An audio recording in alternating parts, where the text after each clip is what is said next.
Harold Respicio mayroong hatid na balita para sa mga mamayan na boboto ngayong darating na Mayo 12. Bago tayo magpatuloy, kung hindi ka pa nakasubscribe sa ating channel, mag-subscribe na para sa ating future update. Pinag-uusapan na nga ngayon sa social media ang kalidad ng magiging halalan ngayong darating na Mayo 12 sa araw ng eleksyon.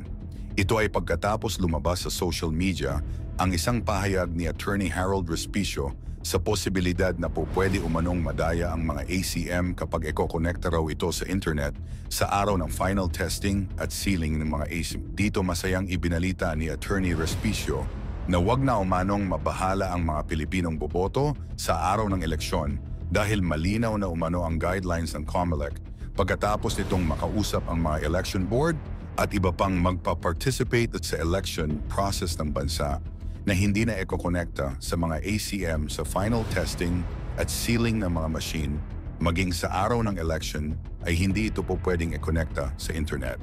Ang mangyayari umano sa araw ng election ay tiyaka lamang eko-connecta ang mga ito kapag nag-transmit na ng election data sa server at pagkatapos ma-print ang mga election returns. Ito ang masayang balita ni Attorney Respicio matapos ang mga kumakalat sa social media na pagkakabahala ng mga OFW at ng mga Pinoy dahil baka masayang lamang umano ang kanilang boto kung hindi sakaling mangyari ang kinatatakutan ng karamihan.